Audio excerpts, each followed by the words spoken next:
Boa noite, doutor Sérgio Moro, boa noite a todos. Meu nome é Isadora Mendes e nós estaremos aqui nessa noite no Moro Responde, episódio 1. Terão outros episódios, nós até pedimos para que você que nos acompanha deixe aí a sua sugestão de quem você gostaria de ver como convidado, fazendo uma pergunta para o nosso entrevistado, que é o pré-candidato à presidência da República, doutor Sérgio Moro. Então, nós estamos aqui neste dia 8 de março de 2022 e não poderia iniciar essa rodada de conversa sem mencionar o Dia Internacional da Mulher, desejar um feliz Dia da Mulher para todas as mulheres que nos acompanham, aqui representadas por mim e pela Maria Fernanda. Nós, cristãos, temos essa ideia de que o mundo ele não é o que sempre foi, mas que houve um pecado original que estabeleceu certo distanciamento entre os homens e Deus e entre os homens e as mulheres, mas que tudo isso foi reconciliado na pessoa de Jesus Cristo. E eu gostaria de ler aqui uma passagem que normalmente não é muito usual nesta data, mas que é um exemplo que nós mulheres também devemos seguir de humildade, que está em Filipenses capítulo 2, dos versos 3 ao 8. Nada façam por ambição egoísta ou por vaidade, mas humildemente considerem os outros superiores a si mesmos. Cada um cuide não somente dos seus interesses, mas também dos interesses dos outros. Seja a atitude de vocês a mesma de Cristo Jesus, que, embora sendo Deus, não considerou ser igual a Deus, mas que devia se esvaziar de si mesmo, vindo a ser servo, tornando-se semelhante aos homens. E, encontrando-se em forma humana, humilhou-se a si mesmo e foi obediente até a morte e morte de cruz. Então, que felicidade saber que nós, mulheres, não temos que provar nenhum valor, pois por nós alguém já morreu por amor. E que nós devemos refletir a Deus, aquele que nos criou à sua imagem, glorificar a Deus e expandir essa mensagem maravilhosa de amor que nos é compartilhada, sem realizar o papel, sem relativizar o papel que nós acreditamos que foi designado para nós, tanto no seio familiar como da sociedade. Então, o que eu desejo para você, mulher, nessa noite, é de que a verdade da Bíblia te alcance, não como uma corrente para te prender, mas como uma luz que irá apontar o caminho para quando você estiver no escuro, tateando, buscando por um caminho. Então, estamos aqui nesta live com o tema Os Jovens Evangélicos e as Eleições de 2022. Os respectivos convidados já se apresentaram: Maria Fernanda Gutierrez, o pastor Guilherme de Carvalho, Zé Bruno e Igor Sabino. Para você que está chegando agora, seja muito bem-vindo e deixe aí nos comentários a sua sugestão. A nossa conversa ela vai funcionar da seguinte forma: o convidado fará a sua pergunta, o doutor Moro responderá, e a mesma pessoa que fez essa pergunta terá uma oportunidade para uma réplica e o doutor Moro a uma possível tréplica. Então, eu convido inicialmente a Maria Fernanda, e ela vai estar fazendo uma pergunta sobre a natureza do Estado. Está com você a palavra, Maria. Obrigada, boa noite a todos. Bom, vamos lá, doutor Moro. A Bíblia, ela não é um manual e nem tem uma teoria geral do Estado.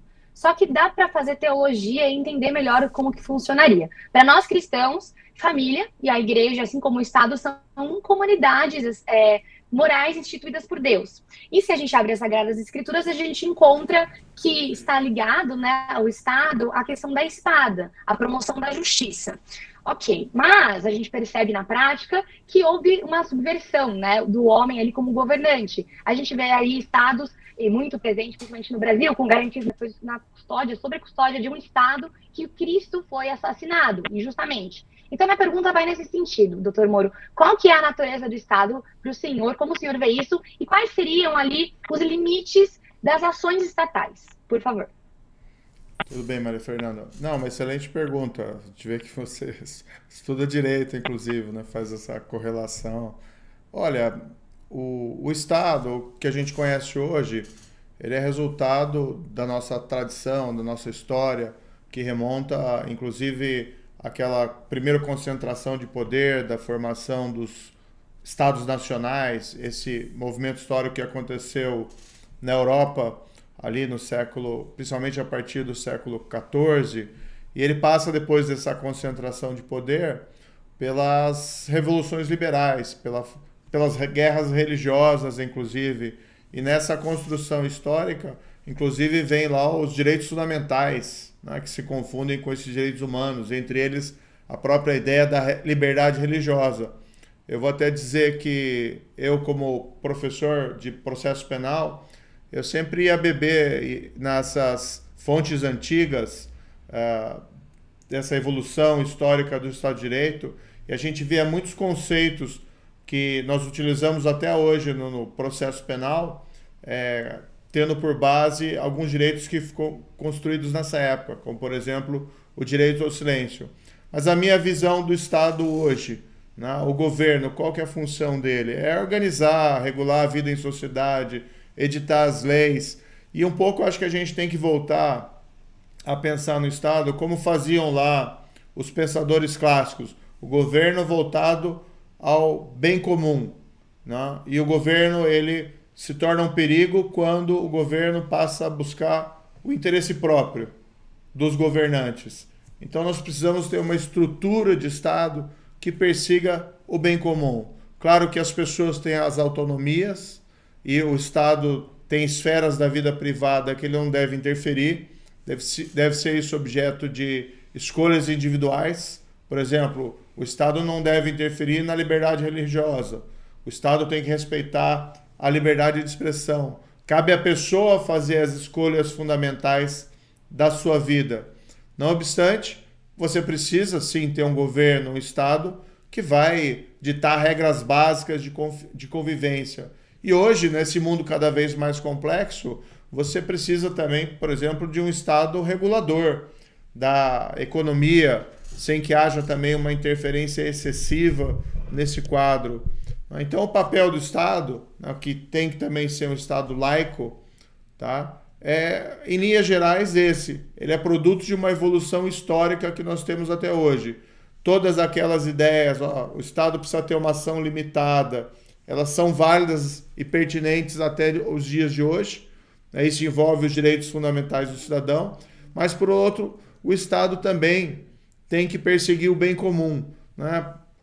Facilitar, ajudar, né? Para que a sociedade possa também cumprir os seus objetivos, especialmente buscando prosperidade para todos, reduzindo a desigualdade social, por exemplo, erradicando a pobreza. Acho que são objetivos fundamentais, inclusive escritos na nossa Constituição Federal.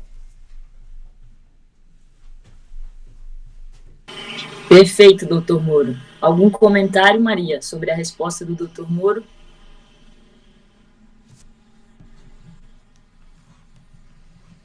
Você está muda, Maria. Eu tenho uma dúvida em relação na questão da definição do bem. Estão me ouvindo? Está ouvindo? Agora sim. Está me ouvindo? Sim. Ou está mudo? Ah, perfeito. Desculpa. A minha questão é, quem que vai definir, no caso, o que é o bem comum? O senhor iria olhar mais para o utilitarismo ou até mesmo para algum tipo de moral? Como que o senhor ia se basear para definir o que é o bem comum, por favor? Olha, isso vão ser decididos pelos órgãos do Estado com representatividade. O Congresso, o Executivo, o Judiciário, cabe ali aplicar as leis. Agora, o que a gente não pode descuidar, né, isso é especialmente importante, a criação do Estado moderno envolve uma certa separação da moral em relação ao Estado. Isso foi fundamental para a formação das liberdades religiosas.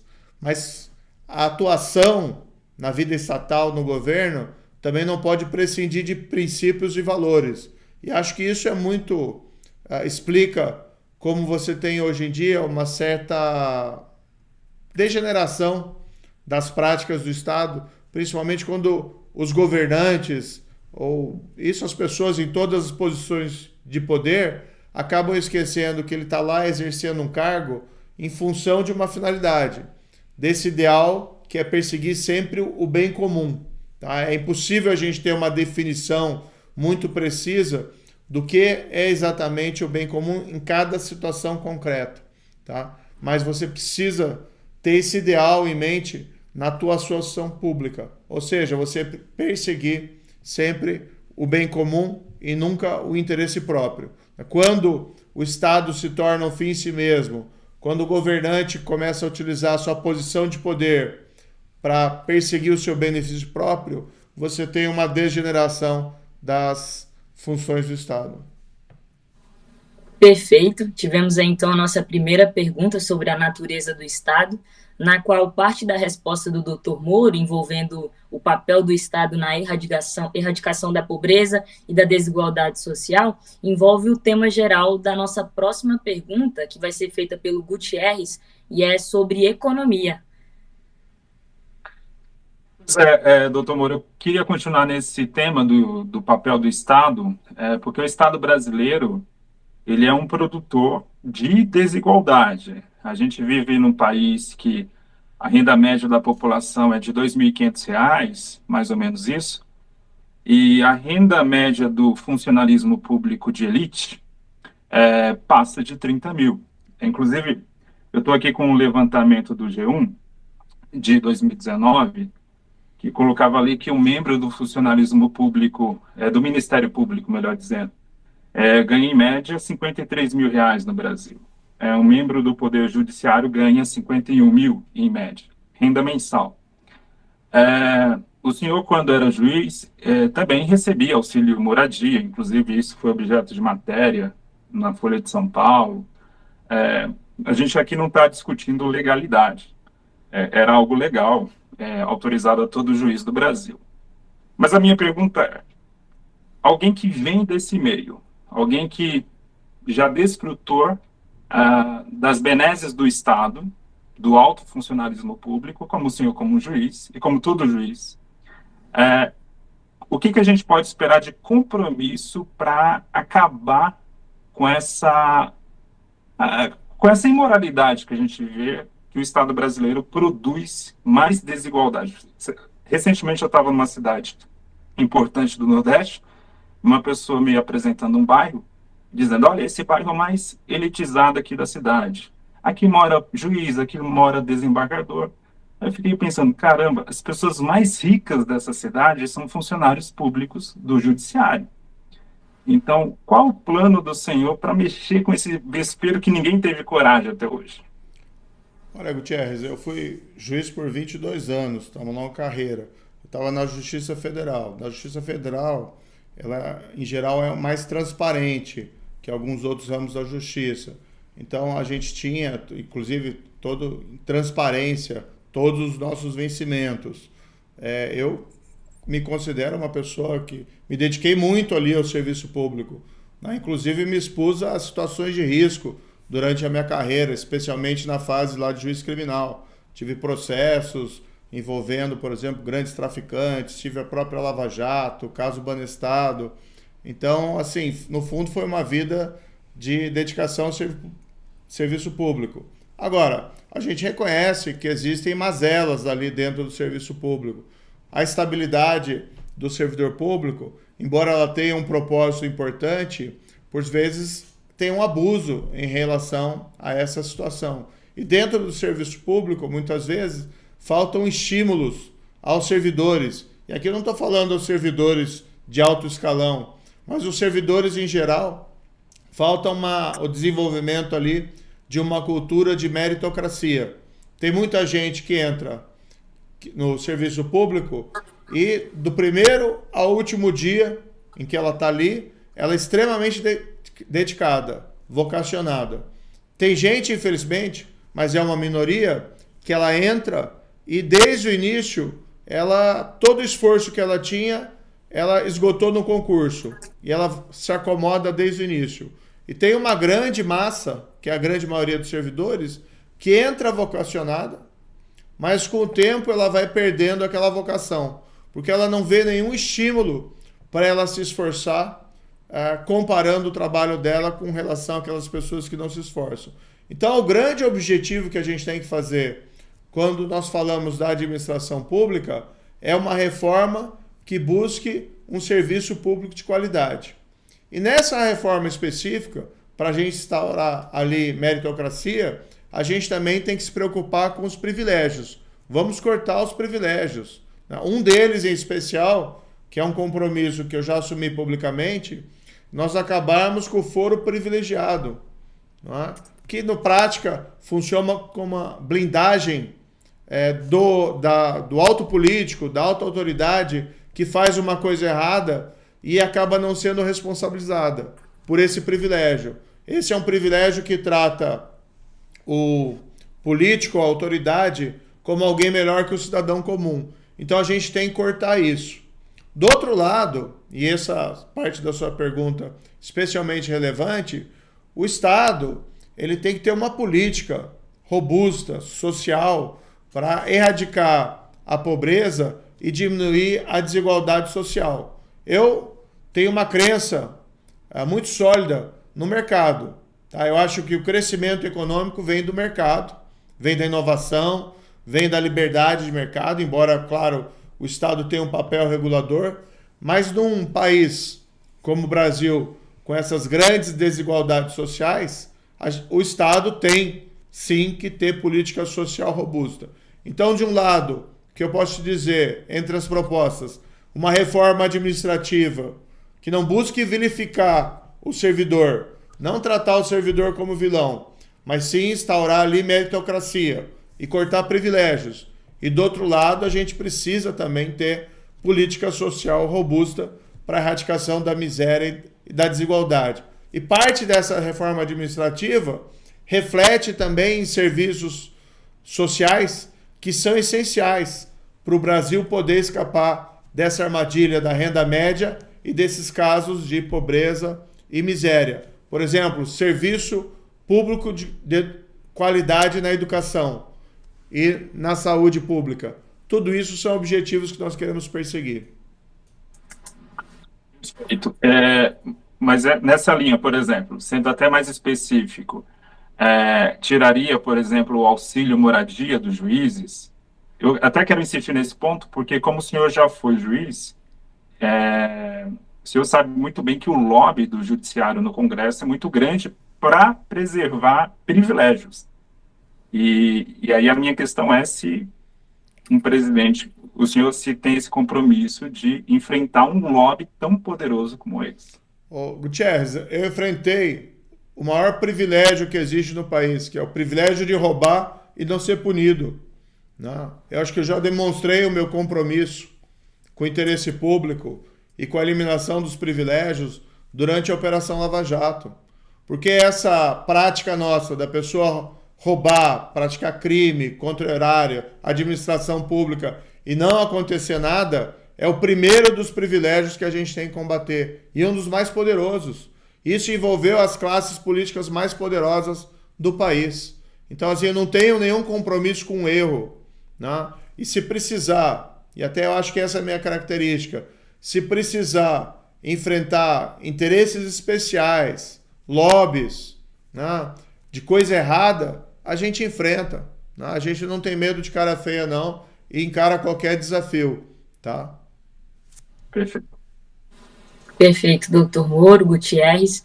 Ainda nessa temática envolvendo foro privilegiado, blindagem do alto político, nós iremos agora partir para a pergunta do Zé Bruno, ele que irá perguntar sobre governabilidade e corrupção.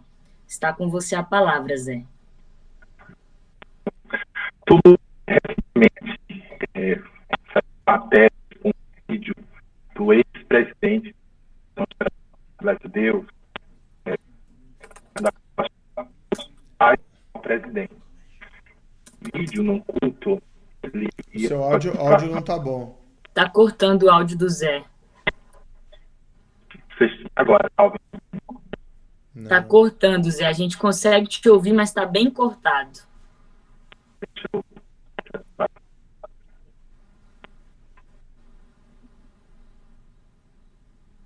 Agora eu não te escuto, eu não sei quanto aos demais. Melhorou. Perfeito. Não, desculpa. Tudo Bom, bem. minha pergunta é a seguinte. Recentemente, saiu uma matéria expondo um vídeo num culto público, onde o ex-presidente da CGADB, que é a Convenção Geral da Assembleia de Deus, inclusive que é pai do atual presidente dessa convenção, ele, ao se dirigir aos políticos que são membros da igreja, falou que a verba eleitoral, a verba de um deputado só iria para uma prefeitura, se referindo ao Estado de São Paulo, por intermédio do pastor. E aí ele falou, por exemplo, o pastor chegava numa cidade, fazia amizade com o prefeito expôs a sua necessidade da verba, e aí o pastor articulava com o deputado da igreja para que a verba fosse aquela prefeitura. E ele falou que a razão disso é para que o pastor e a igreja possam ser respeitados. E ele citou um exemplo de uma deputada que foi procurada por um prefeito, e ela, já orientada, disse: olha, se você quer a minha ajuda no sentido de encaminhar uma verba, você vai ter que falar com o pastor da igreja, porque ela só vai por meio dessa mediação. Sobre essa declaração que se tornou pública, há muito o que falar, né? Desde uma má compreensão de democracia, república, questões éticas. A minha pergunta é o seguinte: uma vez que o âmago da corrupção é você tratar a coisa pública como se fosse privada, não seria tal declaração, principalmente partindo de um líder como esse, fomentadora de corrupção? E como é que o senhor pretende lidar com as pretensões desse tipo por parte da bancada evangélica? Olha, Zé Bruno, essa narrativa, ela envolve uma relação que não está funcionando muito bem, tá? E hoje reflete o mal que nós temos na distribuição das verbas do Orçamento Público Federal. O Orçamento Público Federal, hoje, ele está praticamente todo comprometido com despesas obrigatórias, mais de 90%. O que sobra, que é o que a gente chama de despesas discricionárias, está praticamente todo hoje comprometido com a tal das emendas parlamentares. Em parte, essas emendas que vêm desse chamado orçamento secreto. Isso é muito ruim, porque retira a capacidade do governo federal de realizar investimentos maiores. Toda essa verba, que é elevada, acaba ficando pulverizada e sendo direcionada aos mais diversos locais através de emendas parlamentares. E tem boas emendas parlamentares. Quando a gente vai examinar no detalhe, a gente fica sabendo, por exemplo, de uma emenda parlamentar direcionada a um hospital público. Eu vi isso lá, por exemplo, no Ceará, no Hospital São Camilo, ali em Limoeiro do Norte, que eles receberam uma verba essencial para o hospital, tá, para reformar uma ala, que veio de uma emenda parlamentar. Agora, isso fica sujeito a certos critérios que não são lá muito transparentes. Do outro lado, ficam sujeitos também a critérios um tanto quanto arbitrários. Se você conhece a pessoa certa, se você conhece o parlamentar certo, e aqui você colocou uma situação que é um pouco mais preocupante ainda. Se você conhece o pastor certo, se você conhece o padre certo, se a gente for pensar num cenário de Igreja Católica, então essas verbas acabam sendo direcionadas não necessariamente para quem mais precisa, mas quem tem mais poder de influência ali perante o Poder Executivo ou perante o Congresso. Então, a meu ver, tem algo aí profundamente errado quando essa alocação dos recursos públicos, que ela é excessiva hoje. Veja que a emenda fura-teto, que foi aprovada no começo, no final do ano passado, ela prevê 18 bilhões de reais em emendas parlamentares. E aí a gente vai comparar o Ministério do Meio Ambiente. O orçamento do Ministério do Meio Ambiente é pouco mais de 3 bilhões de reais. Ou seja, a emenda parlamentar é 5 vezes o orçamento do Ministério do Meio Ambiente. Então tem alguma coisa aqui profundamente errada, como a gente está gestionando o orçamento público. Nesse aspecto, eu acho que a gente tem que ter reforma, sim, de como a gente lida com esse orçamento, para que essas situações que você narrou não ocorram, tá? Que a alocação da verba pública passe a ser feita com base no critério da necessidade, da prioridade, que a gente possa elencar isso de uma maneira mais objetiva e não em relação a quem indica, né? A quem você conhece, qual o parlamentar que é seu amigo e de quem é o amigo do parlamentar. É porque isso, realmente, eu concordo com você na sua pergunta, você tem um campo muito aberto para coisa errada. Não estou dizendo que isso aconteceu nesse caso, mas isso significa especialmente que você abre uma porta muito grande para problemas e para relações impróprias. Com relação à segunda parte da pergunta, que tem a ver justamente com governabilidade, o senhor escreveu até uma carta de princípios voltada ao público evangélico.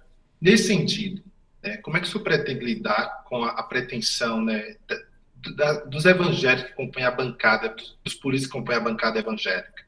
Porque, assim, às vezes as pessoas podem romantizar que os evangélicos acabam sendo diferentes na política, mas quem ocupa, né, os assentos do Congresso Nacional representam muito o brasileiro, né? Então, ali, independente até mesmo da religião, alguns membros dessa bancada, eles podem entrar por essa onda, fazem, na verdade, seguem por esse caminho. E como é que o senhor pretende, já que o senhor está se aproximando desse grupo, lidar com aqueles que pretendem usar essa influência como moeda de troca? Olha, o que eu tenho dito, a governabilidade não pode ser dependente da gente violar os nossos princípios e os nossos valores. A política é a arte do diálogo. A gente tem que dialogar com todo mundo, com todas as bancadas do Congresso, conversar com todas as pessoas. Agora, você tem que ter um projeto, tá? Então, eu quero fazer isso, quero fazer reforma administrativa, eu quero fazer privatização, eu quero ter política social consistente, eu quero fazer reforma da educação, tá? Então, esse é o projeto. E você ter convergência em cima de um projeto. E você pode envolver no desenvolvimento desse projeto partilha de poder, tá? Não tem nada errado, em princípio, em partilhar poder. A gente vê recentemente o governo da Alemanha, de um novo governo de coalizão, no qual você teve uma partilha de poder entre diversos partidos, mas você tinha um projeto. Agora, o que a gente não pode fazer é recorrer a determinadas práticas espúrias, como foi feito no passado. Mensalão, a rachadinha é igualmente errado, o petrolão, orçamento secreto que tem agora, acho que nós temos que mexer nisso, porque isso não tem funcionado muito bem, essa alocação de verba sem transparência dessa maneira. Então tem que tratar, nesse aspecto, todas as bancadas da mesma forma. Você tem que dialogar, sim, mas você tem princípios e valores a serem observados. Isso vale com a bancada rural, isso vale com a bancada evangélica. E a relação com os temas que muitas vezes são sensíveis às igrejas é uma relação de respeito, da gente considerar, né, os valores, os princípios, o que defendem essas religiões, porque sim, o Estado é laico, mas isso não significa que nós vamos ignorar a importância e os valores religiosos que fazem parte da nossa tradição cristã. Por isso que a gente quis fazer, né, essa carta de princípios dirigida à comunidade cristã do Brasil.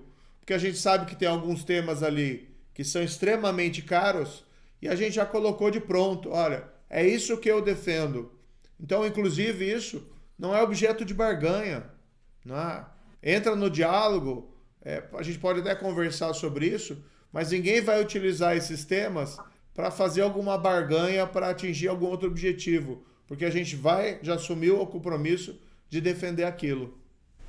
Perfeito, doutor. Enquanto o Zé retorna para a nossa chamada, eu vou pedir ao Igor, a gente esteve um pouco voltado para o contexto interno, e a gente vai dar uma saidinha agora para política externa, e eu passo para o Igor a palavra para ele fazer a pergunta. Muito obrigado, Sadora.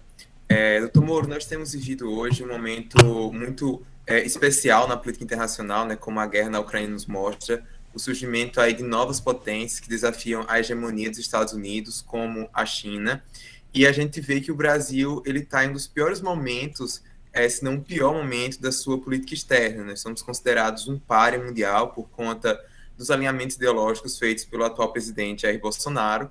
Inclusive, tivemos grandes atritos, tanto com os Estados Unidos quanto com a China, que são dois parceiros importantes do país. E eu queria saber o que é que você pensa sobre a inserção internacional do Brasil nesse momento e mais especificamente em relação a Israel, que é um tema tão caro para os evangélicos. Você pretende mudar a embaixada para Jerusalém, pretende manter o posicionamento no Brasil em relação a Israel na ONU, né? Vale ressaltar que Israel sempre tem sido motivo de resoluções condenatórias de maneira desproporcional, e o Brasil tem votado contra as resoluções ou se abstido. E a pergunta é se o senhor vai dar continuidade a isso, ou se o senhor vai querer voltar àquela política externa de equidistância de governos passados em relação a esse tema.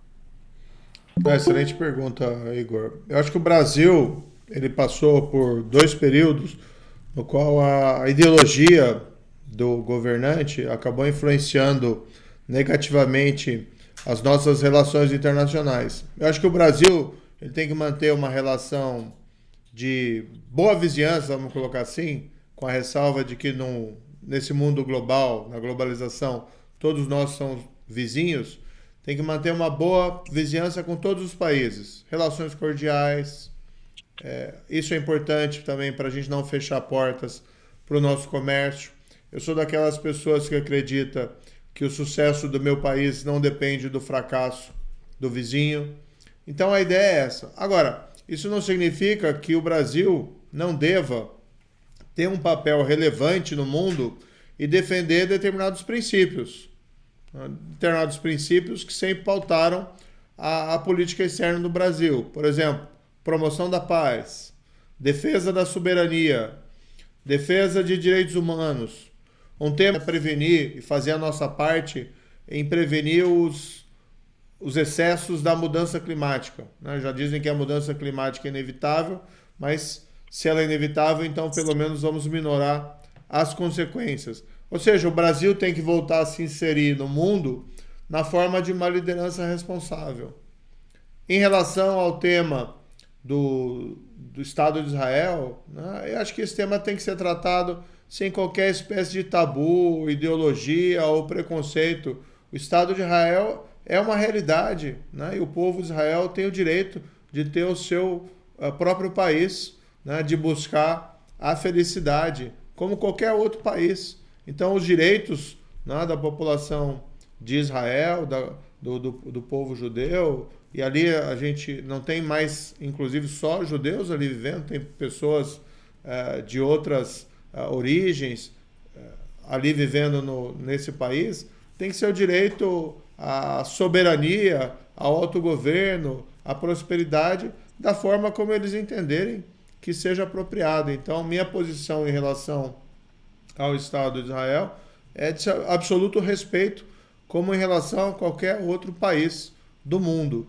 A situação mais preocupante para mim atual diz respeito essa invasão que houve da Rússia na Ucrânia, e eu entendo que o Brasil, infelizmente, não está cumprindo um bom papel. Você tem aqui uma clara violação da soberania de um país, você tem o povo ucraniano que está sofrendo, tendo lá suas cidades sendo bombardeadas, com mortes não só de militares, mas de civis. É a tragédia do planeta do nosso momento. Nós estamos assistindo a volta da guerra na Europa. Qual que é a posição do Brasil em relação a isso?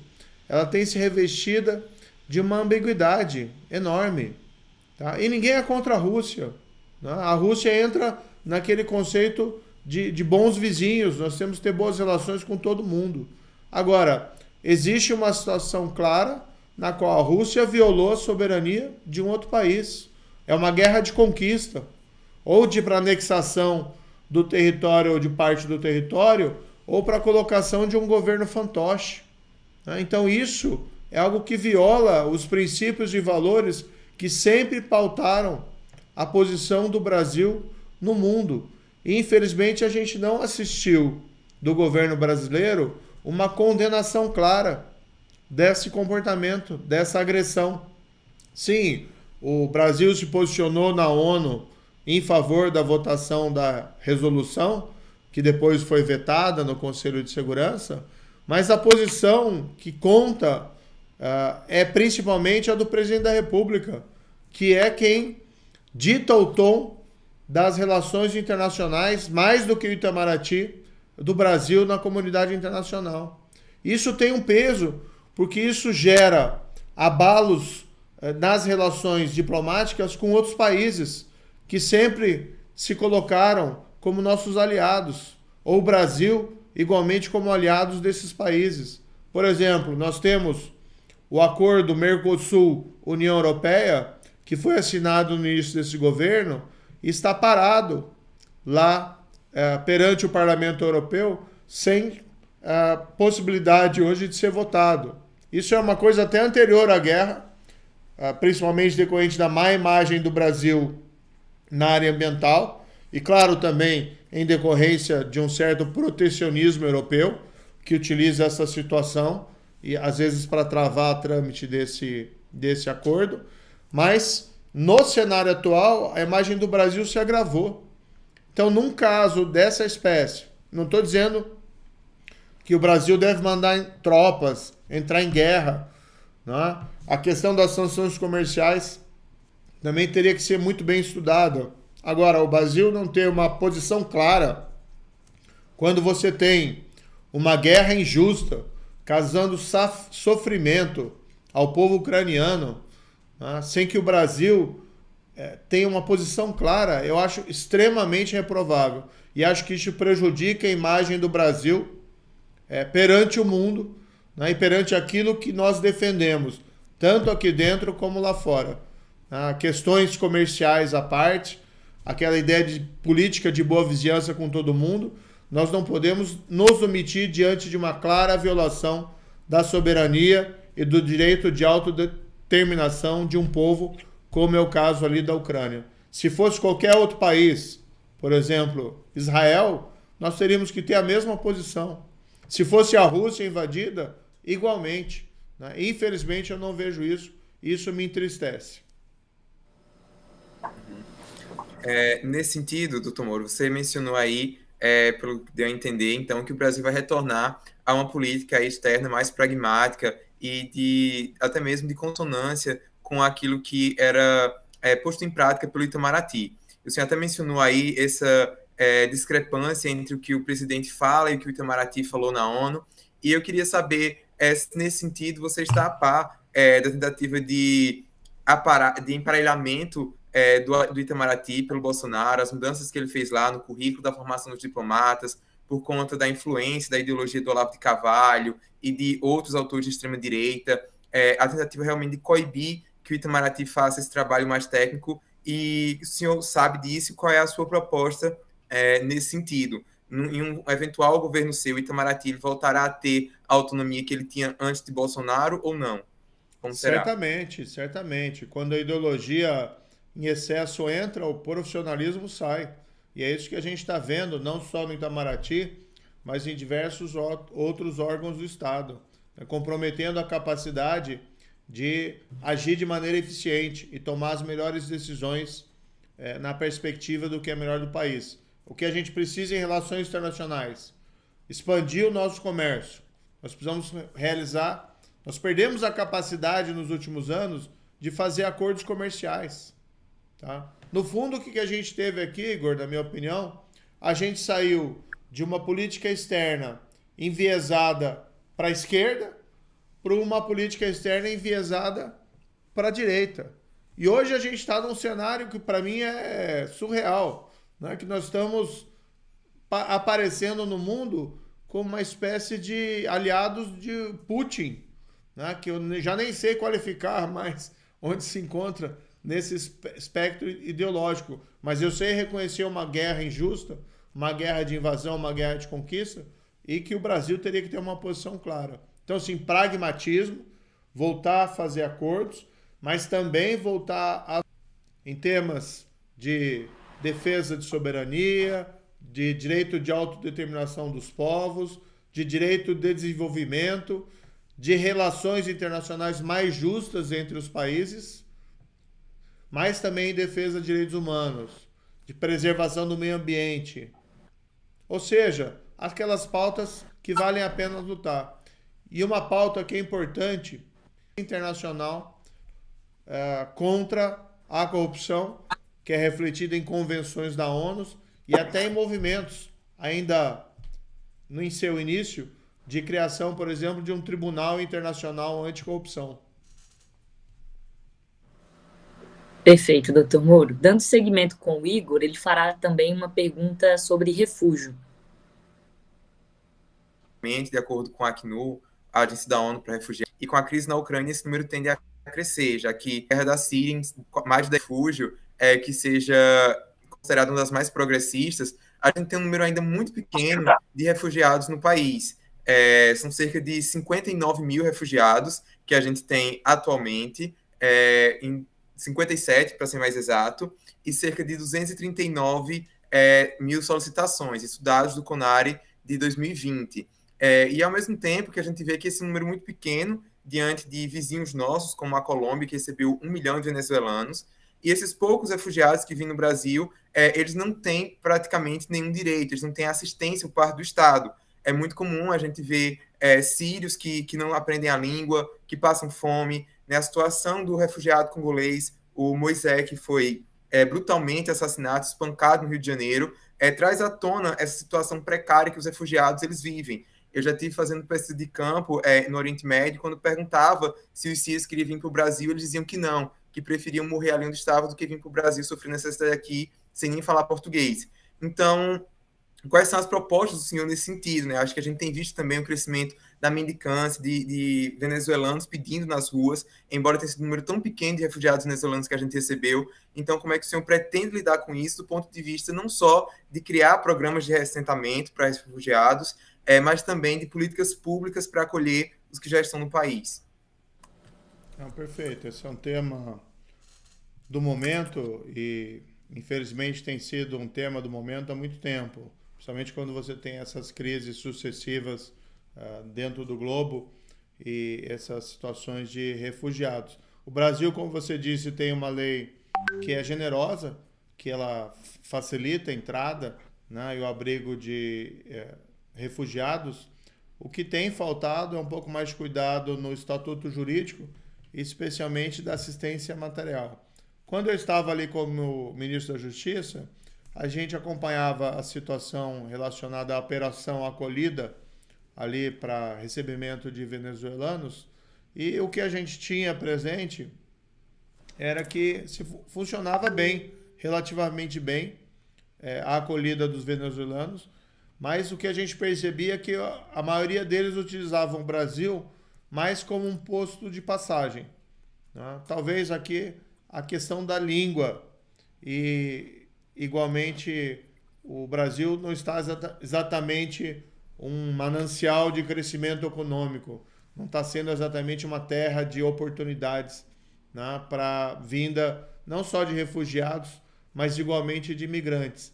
Então a gente precisa mudar esse cenário também, que é importante inclusive para o nosso próprio povo, né, para todo mundo no Brasil, a gente voltar a ter emprego, renda e menos inflação.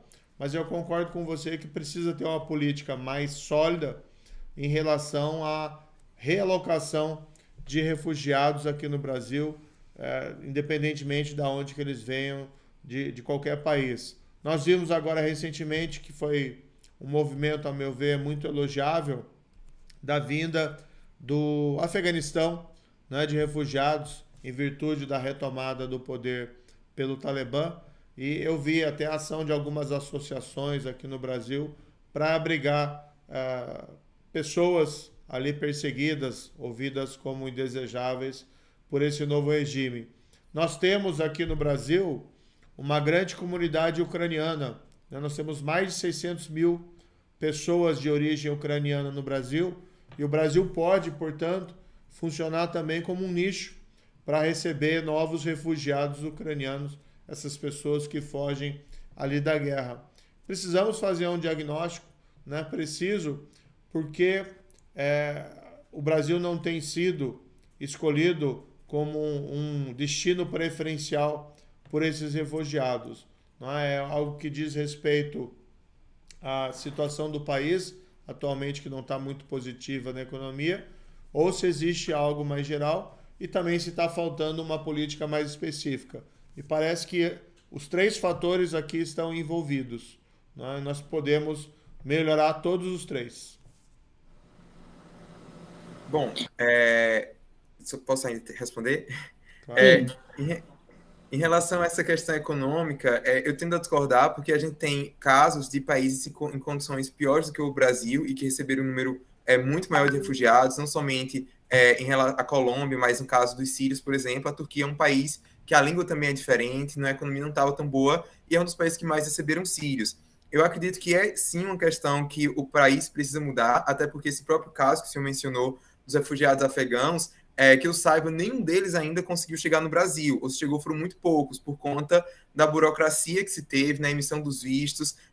Também o próprio governo brasileiro demorou muito a fazer as negociações quando o aeroporto lá de Cabul já havia sido fechado, então as pessoas tiveram que ir para o Paquistão, ficaram no Paquistão um tempo como irregulares, então o Brasil teve que negociar com o país. Então eu percebo que o que falta mesmo é realmente uma ação do Brasil para querer cumprir os compromissos internacionais que o país assumiu em relação ao refúgio.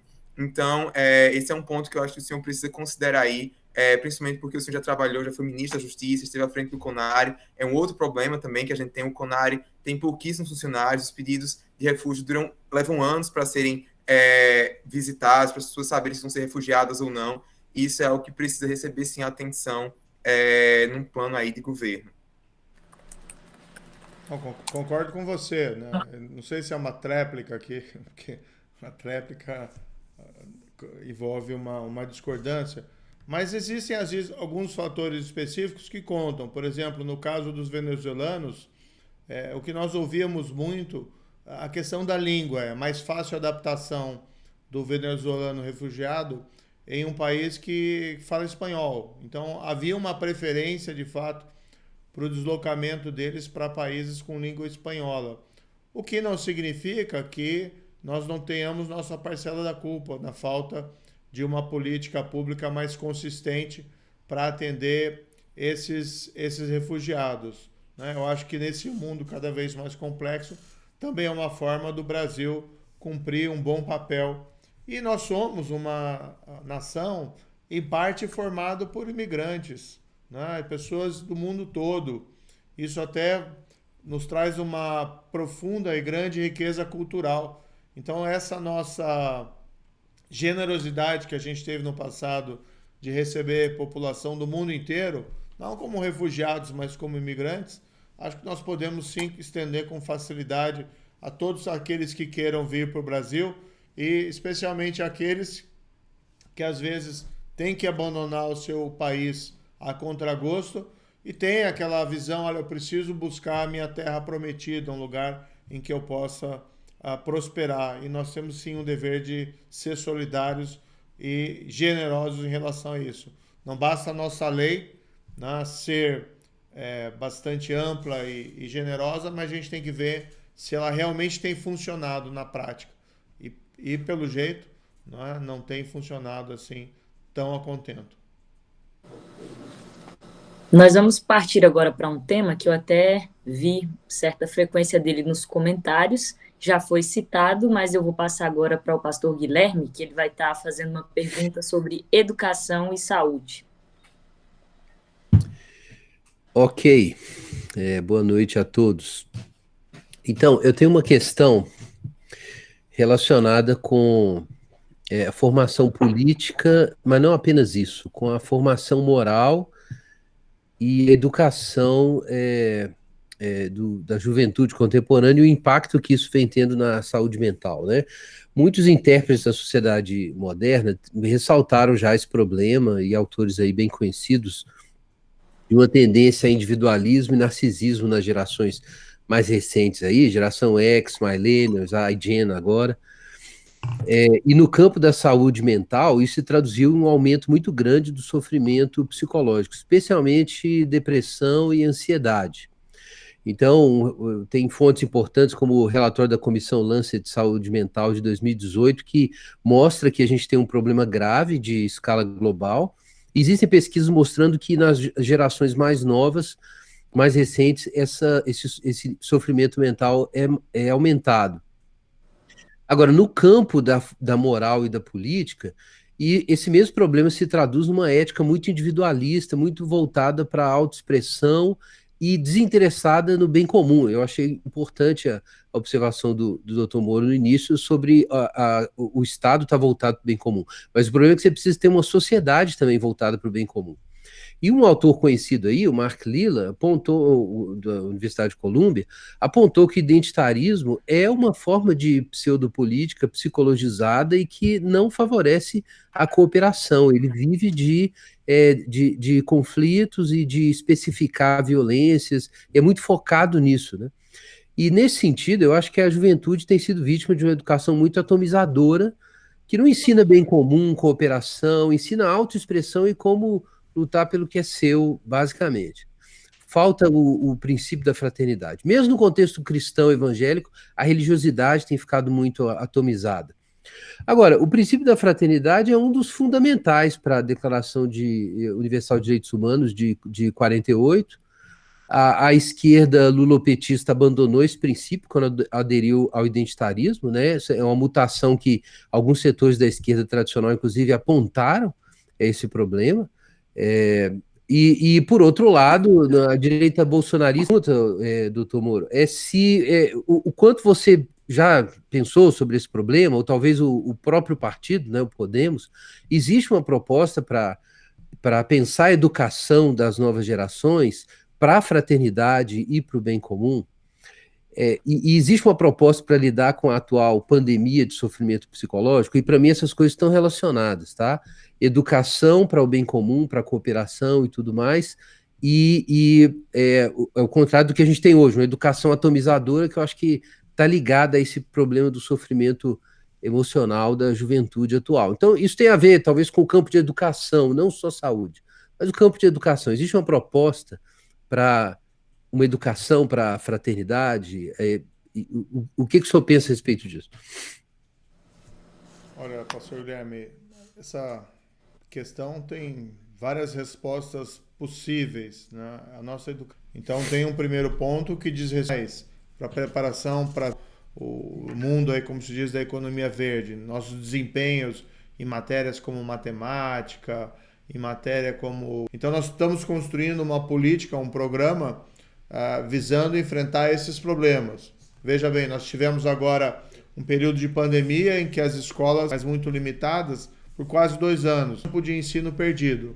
Agora, a sua pergunta, ela diz respeito a um problema, a meu ver, que é mais profundo, não é? Que é esse excessivo individualismo que nós assistimos hoje, não é só no Brasil, mas no mundo inteiro, em maior ou menor nível, e que acaba muitas vezes prejudicando aquele nosso senso de pertinência a uma comunidade, a um grupo, a uma família, a uma religião, a uma determinada cidade, a um bairro, e acaba levando, muitas vezes, gerando comportamentos egoístas. Talvez em alguns países nós tenhamos um problema ainda mais acirrado.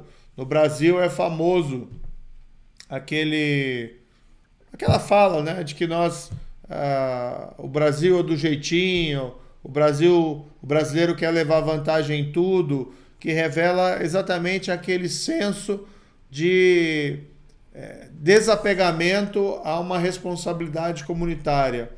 Nisso eu acho que a família, a religião ou a pertinência a determinados grupos, desde que não haja aquele exagero da pessoa se identificar com aquele grupo como algo dissociado da sociedade em geral ou da solidariedade com as outras pessoas, isso é positivo, né? Desde que não leve a esse extremo de gerar aquele sentimento de amigo e inimigo. Eu sou membro de uma tribo e quem não é da minha tribo é meu inimigo. Então nós temos que encontrar um equilíbrio, tá, entre um individualismo excessivo e um tribalismo, vamos colocar assim essa palavra, igualmente em excesso. O senso de comunidade, o sentimento de respeito e de tolerância em relação a todas as pessoas. Como é que a gente transforma? Como é que a gente muda isso?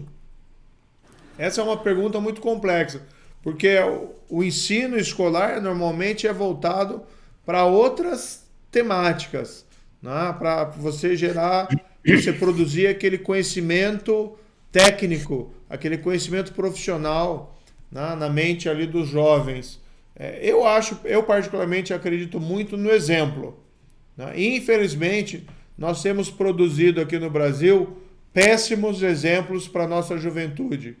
Eu sei que as palavras importam, né? As palavras mudam as pessoas, mas os exemplos, eles arrastam.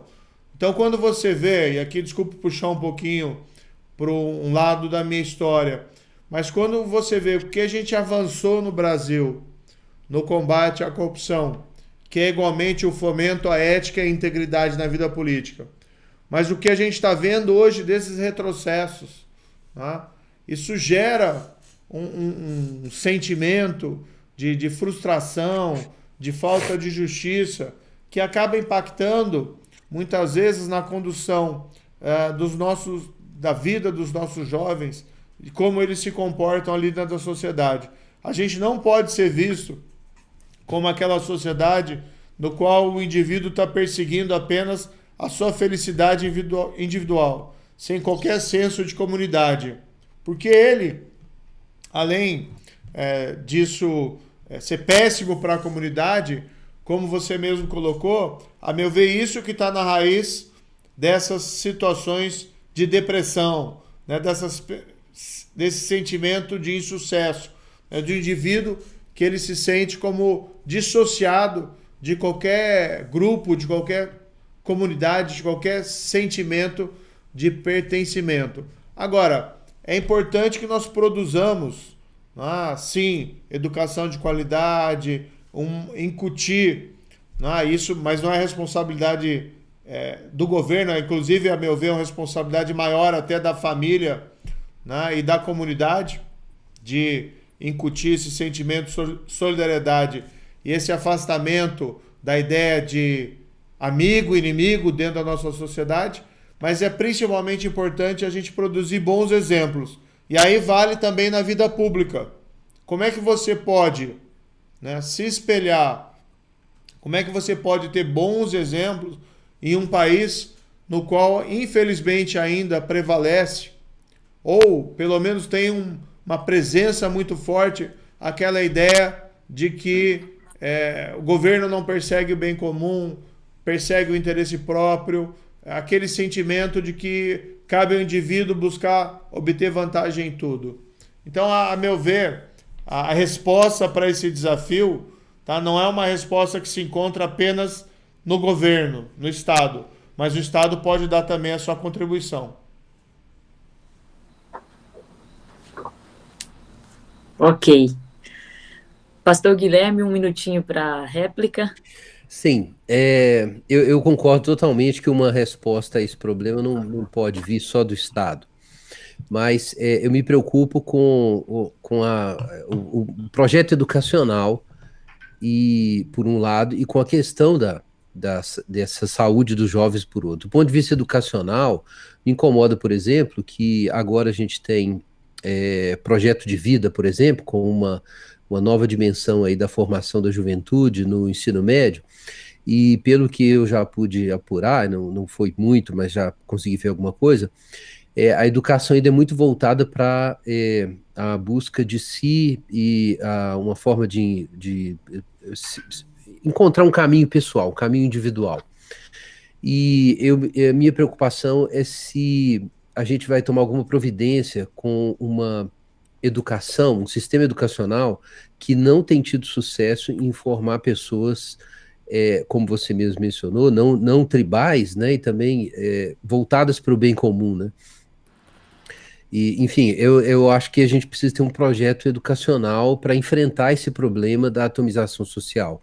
Eu acho que eu concordo que é um problema da sociedade toda, mas eu acho que a gente precisa de um projeto educacional para lidar com isso.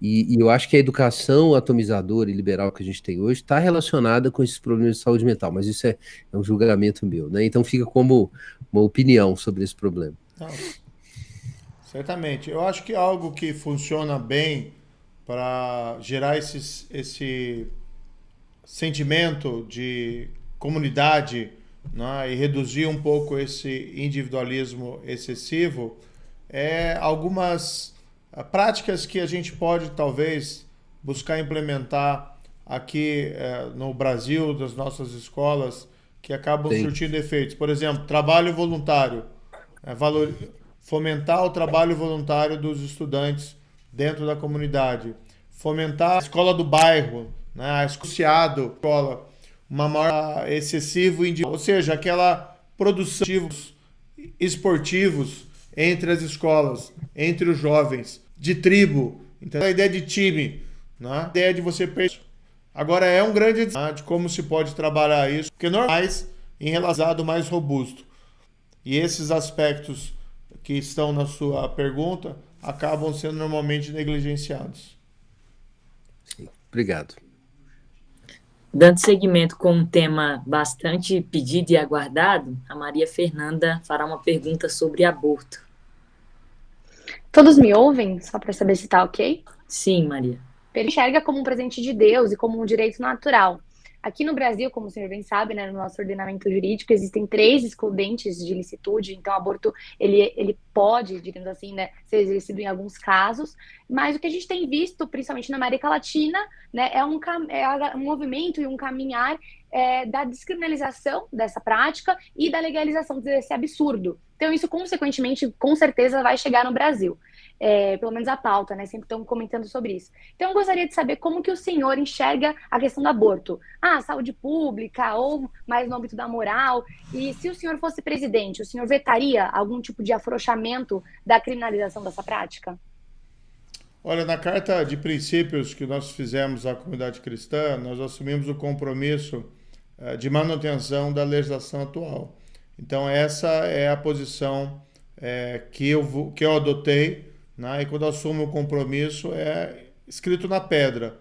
Tá? Então, a legislação atual brasileira, vocês todos sabem, autoriza a interrupção voluntária da gravidez, né? Ou seja, o aborto, no caso de risco de vida da mãe, no caso de gravidez decorrente de estupro e, no terceiro caso, isso na verdade até é uma construção do Supremo Tribunal Federal, que é o feto com anencefalia, um feto, então, totalmente inviável, sem cérebro.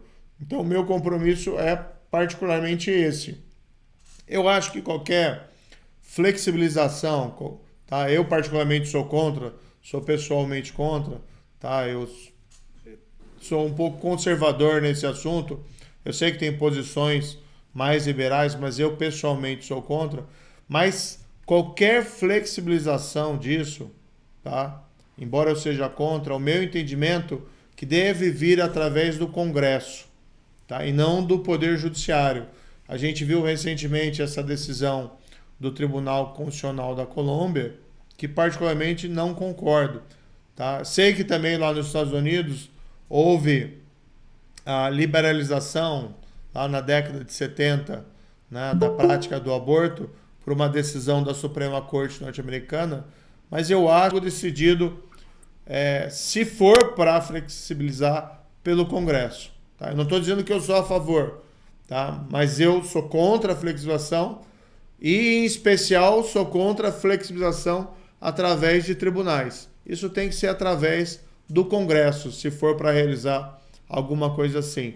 Mas o meu compromisso firme em relação a isso é não ampliar essas hipóteses de interrupção voluntária da gravidez. Até eu vi essa decisão do Tribunal da Colômbia, autorizando até 24 semanas, né? Para mim isso é até um pouco, mesmo para aqueles que defendem flexibilização, isso é excessivo, porque 24 semanas é muito à frente de uma gravidez. É muito difícil esse tema, um tema muito sensível. Mas o compromisso que eu assumi está lá escrito na carta. Perfeito, doutor. Eu só queria deixar registrado o meu posicionamento sobre esses 3 casos, né? Porque eu não acredito que, no caso de estupro, violência vai curar a violência. sabe? No caso, a morte de um feto vai curar o trauma da mãe. Pelo contrário, o amor que vai curar esse trauma. Inclusive, tem um filme muito bom, que é O Quarto de Jack, salvo engano, que fala sobre isso, né? No caso do risco, quando a mãe corre risco de vida, é você ter a permissão do aborto, essa mãe que não deu a vida pelo filho, ela não entendeu o que é amor. Ela não entendeu o amor ágape, né? Que é o sacrifício da vida da mãe. E em relação à deformação cerebral, quem são os burocratas, né? Quem são os legisladores para ditar quem é mais ou menos ser humano? Sendo que todos nós somos filhos de Deus, todos nós somos imperfeitos perante um pai perfeito. Então, eu acho que às vezes a gente tem que deixar de ser um pouquinho mais positivista e focar um pouquinho mais nas leis de Deus mesmo. Mas é sobre isso. Obrigada. Mas aí, Maria Fernanda, o que eu digo para você é o seguinte: a lei autoriza, ela não obriga. Então, essa decisão que você falou tem que ser uma decisão daí da família, entendeu? Eu acho que o Estado forçar uma família a seguir com uma gravidez de risco, ou o Estado forçar uma família a seguir com uma gravidez decorrente do estupro, da violência, tá? É demasiado. Eu concordo que se uma mãe quiser levar a gravidez até o fim, nessas circunstâncias, isso pode ser tido como auto-meritório, né? Mas essa decisão não pode ser imposta pelo Estado, tá? Essa é particularmente a minha posição em relação a esse tema. Aí nós temos que respeitar a autonomia, né, da família de tomar essa decisão, que é uma decisão extremamente complexa. Ainda envolvendo o tema família, eu gostaria de passar para o pastor Guilherme, que fará uma pergunta sobre políticas de proteção à família. Muito bem. Esse tema é um tema caro a cristãos em geral, faz parte, né, da doutrina social da Igreja Católica e das teologias morais de várias denominações cristãs, né? A ideia da família como núcleo de formação da sociedade, mas não só de pessoas desse contexto, né? Eu vou mencionar aqui um trabalho não tão recente do Joseph Henry, que é um professor de biologia evolutiva da Universidade de Harvard e dirige um laboratório na Universidade de cultura, conhecimento e coevolução, e estuda comportamento social humano em geral. E ele publicou com um grupo de pessoas um artigo que ficou muito influente na Philosophical Transactions da Royal Society, em 2012, sobre a questão do casamento monogâmico, a importância da emergência do casamento monogâmico no Ocidente. Foi uma das pesquisas dos surveys mais assim, completos sobre a questão, combinando resultados de pesquisas de vários campos, e mostrou que a vitória do casamento monogâmico no Ocidente tem a ver com os efeitos, né? Ele reduz a diferença de idade entre o homem e mulher, regula a fertilidade e diminui a desigualdade de gênero. Isso levou a um aumento do investimento parental nas crianças e um aumento da produção econômica das famílias. Reduziu o conflito dentro da casa. A gente tem muito conflito hoje, mas é muito pior em contextos que não são monogâmicos. Uma taxa menor de negligência de crianças, abuso, morte acidental, enfim, mas estou citando isso só como um exemplo, né? Existe uma evidência recente muito interessante da importância da família para a formação da cultura ocidental. E tem várias ameaças hoje à família. Internamente nós temos, obviamente, o problema de violência doméstica, que o Ministério de Direitos Humanos, inclusive, lidou bastante aí durante a pandemia. Existem ameaças aos direitos da família, direitos humanos da família, né? Artigo 26 da Declaração Universal de Direitos Humanos fala sobre o direito da família de dar educação, né, moral e religiosa para os seus filhos. A Convenção Americana de Direitos Humanos também, no artigo 12, afirma esse direito. E a gente tem um intervencionismo esquerdista na formação moral das crianças. Eles não gostam que fala dessa expressão, né, ideologia de gênero, dizem que é um unicórnio, né? Não importa, mas existe uma tentativa de intervenção na formação moral, para além dos limites, né? E conjunturalmente tem outros problemas, como o desemprego, por exemplo, né? Se você tem muito desemprego, você tem mais abandono de famílias por pais e mais dissolução de famílias. Então, é uma questão sistêmica grande, eu sei que não tem jeito de dar uma resposta simples aqui, mas a gente pode esperar uma proposta para lidar sistemicamente com essa questão da promoção da família, considerando, ok, proteção contra a ideologia, mas também a proteção do emprego, né, para as famílias terem como se sustentar. Então, é uma questão geral sobre política para a família. Não, perfeito. Olha, eu concordo com o casamento monogâmico. Vou dizer que eu estou casado há 23 anos, né, com a minha esposa, Rosângela. A gente tem 2 filhos, então é algo que eu recomendo, inclusive. Claro que tem que respeitar todas as outras, né, possibilidades. Tem pessoas que às vezes o casamento não deu certo, casa de novo, não tem nada... a gente não tem que fazendo esses juízos morais, né? As pessoas têm o direito de perseguir ali a felicidade da forma como eles entenderem possível dentro das suas vidas. Mas, enfim, eu acho que a família brasileira ela é ameaçada em vários aspectos, pastor Guilherme. A violência, e a violência pode ser tanto externa como a violência dentro da família ali doméstica. As 2 formas de violência são reprováveis. Quando eu estive ali no Ministério da Justiça, nós tivemos a adoção de políticas rigorosas, né, contra a criminalidade violenta. Nós conseguimos, inclusive, ali no ano de 2019, ou pelo menos nós observamos no ano de 2019, uma redução de cerca de 22% de assassinatos em relação a 2018. São dados até do IPEA. É claro que essa queda tem uma série de causas, mas eu tenho certeza que as políticas do Ministério da Justiça contribuíram para aquela redução da criminalidade. Tá? Eu acho que nós temos que ter mais rigor no Brasil em relação a crimes de sangue, algo que nós conseguimos fazer, inclusive pelo projeto de lei anticrime, que não foi aprovado da forma que eu queria, mas algumas coisas positivas ali acabaram passando. Entre elas, por exemplo, a previsão de que após uma condenação criminal pelo tribunal do júri, ainda em primeira instância, e o tribunal do júri é basicamente competente para julgar casos de crimes contra a vida, entre eles homicídio, mas também feminicídio, já desde logo se executa a pena. Isso é importante para ter uma resposta rápida para a sociedade, ou pelo menos mais rápida do que esperar um trânsito em julgado que muitas vezes nunca acontece. Então é uma forma também de proteger ali a família contra a violência. Agora, acho que outra ameaça, e uma das principais ameaças, muitas vezes é esse sentimento de abandono, né? De deixar a família sozinha, sem amparo, sem perspectiva econômica. E aí envolve o nosso plano de política social, né? Nós queremos sim, está no foco do nosso projeto, a retomada do crescimento econômico, né? A retomada do emprego, o controle da inflação. Mas a gente tem um plano também dirigido à erradicação da pobreza e da fome. Eu tenho defendido a criação de uma força-tarefa nacional de erradicação da pobreza e da fome. Qual que é a ideia aqui que nós temos?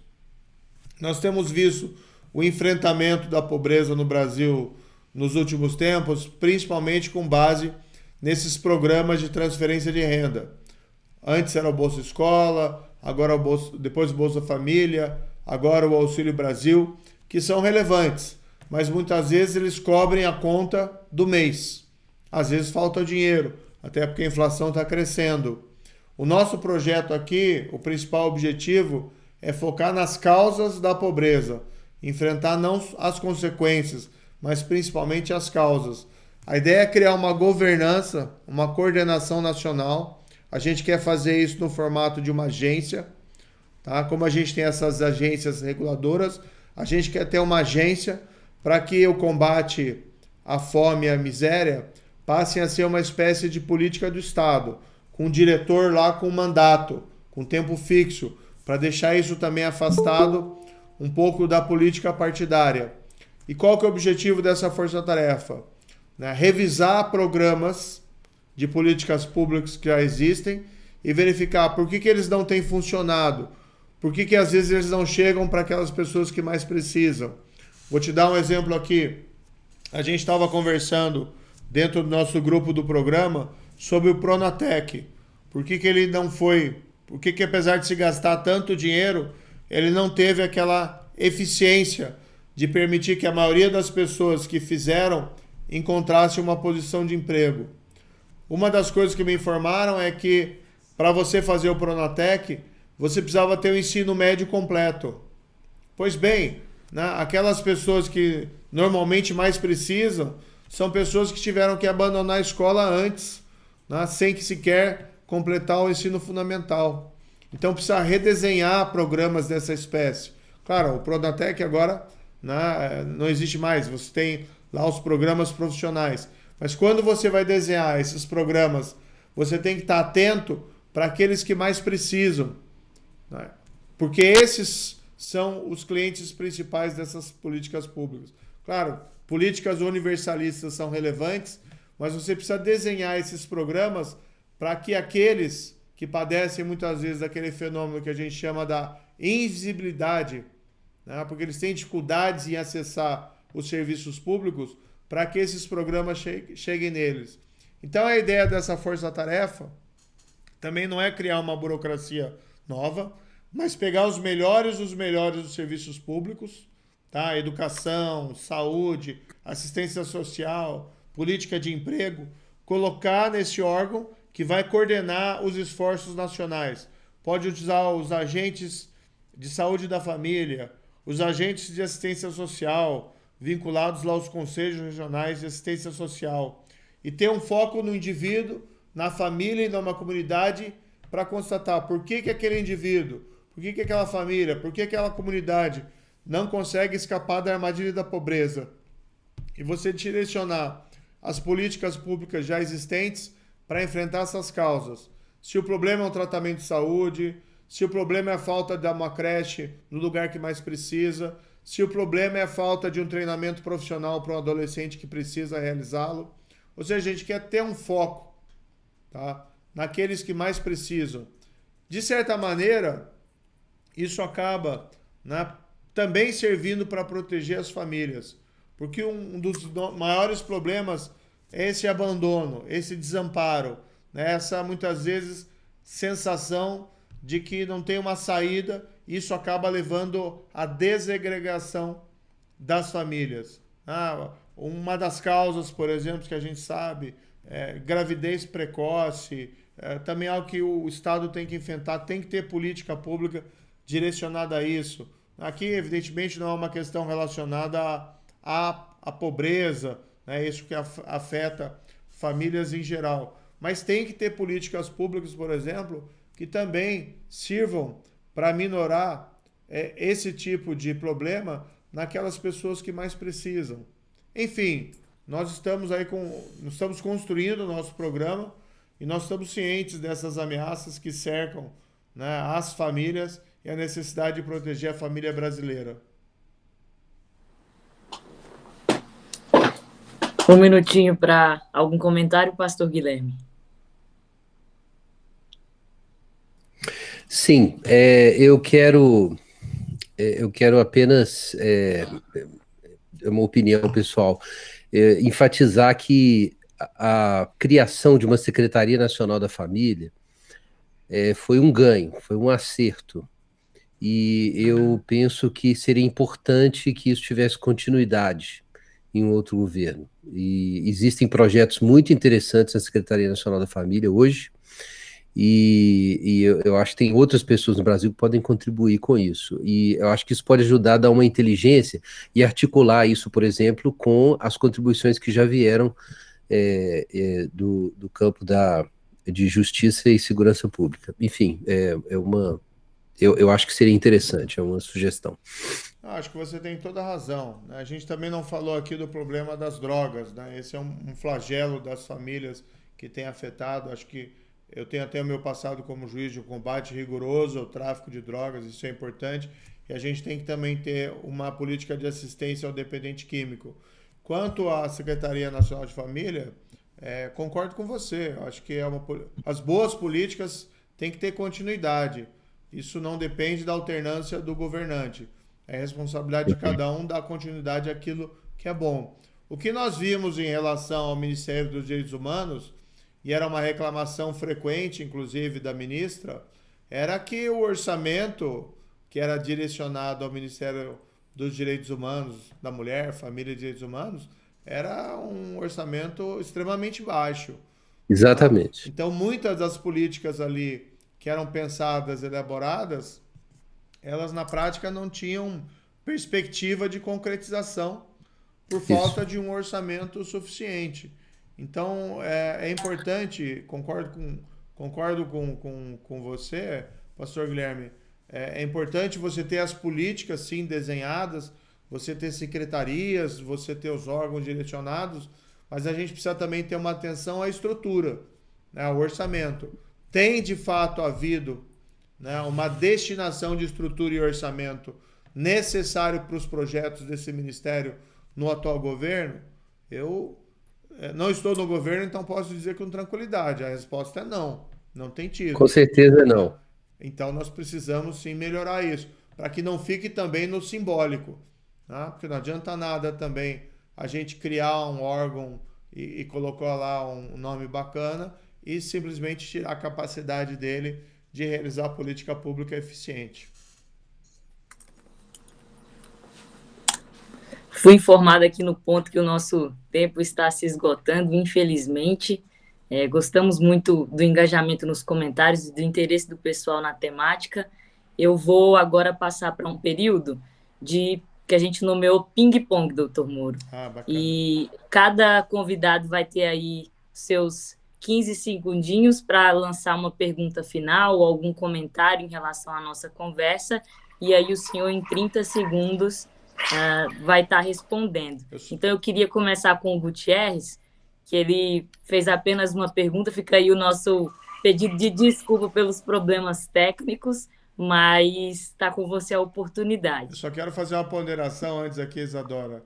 Eu falei brincando ali no começo, viu, que é enforcar a equipe técnica. O pessoal aqui é dedicado, está trabalhando, está aqui na minha frente até ajudando, então eu até peço, não quis aqui ofender ninguém, eu fiz uma brincadeira apenas aqui para manter a atenção do nosso espectador, que daí ficou pensando, mas será que ele vai mandar enforcar mesmo? Não, a gente não fazia isso nem na época de juiz, tá bom? Então eu registro aqui meu agradecimento à equipe técnica. A gente sabe que, infelizmente, esse negócio de internet às vezes dá uma série de problemas, né? Sinal insuficiente, enfim. Eu assumo toda a responsabilidade, inclusive, aqui, tá? Vamos lá, então. Minha pergunta agora é sobre violência urbana. A gente tem uma situação no Brasil, tem um dado de 2018 interessante, que se você pegar só as mortes causadas pela polícia do Rio de Janeiro, dá 9 mortes a cada 100 mil habitantes, o que é 9 vezes mais do que assassinatos de maneira geral em Lisboa, por exemplo. E aí, doutor Sérgio Moro, o senhor propôs como ministro o excludente de ilicitude, que dizia que o juiz poderá reduzir a pena até metade ou deixar de aplicá-la se o excesso decorrer de excusável medo, surpresa ou violenta emoção. A minha pergunta isso não é muito subjetivo, e ainda mais num país com uma violência policial? Tudo bem, os policiais também morrem absurdamente no Brasil, mas a gente tem um problema seríssimo de violência policial, e colocar isso na lei não é perigoso? Não aumentaria ainda mais essa violência? Gutierrez, essa é uma proposta que nós teríamos no projeto de lei anticrime. Você tem que entender o contexto disso. O presidente da República, ele defende uma excludente de ilicitude muito mais ampla.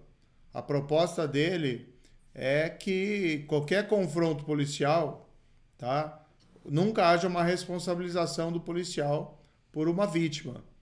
E muitas vezes sequer aqui envolvendo uma discussão sobre a existência ou não de uma situação de legítima defesa. Tá? Então, o que nós fizemos ali no projeto de lei anticrime, nós colocamos uma proposta muito mais limitada. E vou te dizer o seguinte, é uma cópia do artigo 33 do Código Penal alemão, que por sua vez também foi copiado pelo Código Penal português. Por uma coincidência, é o artigo 33 do Código Penal português. Então, o que a gente propôs ali, primeiro, tinha que ter uma situação de legítima defesa. Tá? E o dispositivo não era para o policial, era para as pessoas em geral. Tinha que ter uma situação de legítima defesa. Havendo legítima defesa, que você ia discutir o resto. Se houve um excesso e se esse excesso foi decorrente de um momento circunstancial extremo que levou e gerou aquele recesso. No fundo, o exemplo que a gente tinha em mente era aquele caso que envolvia uma atriz, acho que foi a Carolina Dickerman, né, que um fã ingressou no camarim dela, uma pessoa obcecada, e ele acabou sendo rendido pelo irmão dela, e no confronto com o irmão, né, aquele indivíduo estava armado, o agressor, o indivíduo acabou sendo morto. E ali as circunstâncias daquela morte apontavam para um possível excesso. O que aconteceu? O caso foi para os tribunais brasileiros e ele foi absolvido. Se entendeu que tinha legítima defesa, tinha o excesso, mas ele acabou sendo absolvido, até independentemente desse nosso projeto de lei, que acabou não sendo aprovado. Mas eu concordo com você, há uma preocupação, e a gente tem que se preocupar realmente seriamente, com violência policial, com possíveis desvios de condutas que possam levar a mortes em confrontos policiais. Essa sim é uma preocupação real, nós precisamos ter um objetivo de reduzir isso, mas esse dispositivo que foi ali proposto não visava estimular qualquer espécie de violência policial. E foi colocado num contexto no qual a proposta que era defendida pelo presidente da República era muito mais ampla. Então era uma forma da gente conseguir ali, de certa maneira, minorar um excesso do presidente. Tá? Isso depois foi para o Congresso e o Congresso não aprovou. Não era a nossa pauta central, nunca foi. Né? E não tenho intenção de recolocar isso em pauta novamente. Agora, a gente precisa ter em si uma política séria no Brasil de redução de mortes violentas. Tá? Tanto por policiais, mas também pelas pessoas em geral. Porque o número de assassinatos no Brasil, embora ele tenha caído no meu período de gestão, como eu disse, caiu 22%, tá? Foi a maior queda da história. Depois ele voltou a subir um pouquinho em 2020. Em 2021 caiu de novo, não no mesmo percentual, mas ele ainda é muito alto. Mais de 40 mil mortes por ano é muita morte violenta no país. Perfeito. Igor. Bom, desde que o presidente Bolsonaro foi eleito, né, em 2019, a gente tem visto um crescimento tanto de grupos neonazistas no Brasil como de crimes de apologia ao nazismo. Não dá tempo de citar os números por conta aqui do horário. Mas eu gostaria de saber se, quando o senhor foi ministro da Justiça, se o senhor tomou alguma decisão nesse sentido e o que pretende fazer para combater o crescimento da extrema-direita no Brasil. Eu sou absolutamente contrário. Qualquer extremo, seja extrema-esquerda ou seja extrema-direita, isso reflete visões autoritárias do Estado e normalmente intolerantes dentro da sociedade. Acabam gerando não só violência moral, mas, infelizmente, que ainda pior, episódios de violência física, principalmente dirigidos a minorias ou a quem pensa diferente. Então, assim, sem qualquer possibilidade de relevar situações da espécie. E algo que eu tenho feito, inclusive, Igor, desde agora, eu me coloquei nessa pré-campanha, né, coloquei meu nome à disposição para a presidência da República e coloquei desde o início de uma maneira muito objetiva. Nós não vamos fomentar discurso de ódio. Né? Nós não vamos buscar ganhar uma eleição fazendo distinção entre amigo e inimigo, utilizando mentiras, né? Faltando com a verdade, ofendendo a imprensa, ofendendo minorias, ofendendo que nem são exatamente minorias, mas ofendendo mulheres, Ao contrário, nós temos adotado um comportamento absolutamente diferente, tá, do que tem se visto, infelizmente, nos últimos tempos em matéria de debate político partidário aqui no Brasil. Essa lógica de amigo e inimigo que está na origem, muitas vezes, desses pensamentos totalitários, autoritários, né, dos extremos, nós não compactuamos com isso. Nós entendemos ao contrário. O meu sucesso não depende do fracasso do meu vizinho. Nós estamos todos no mesmo barco e tem espaço para todo mundo.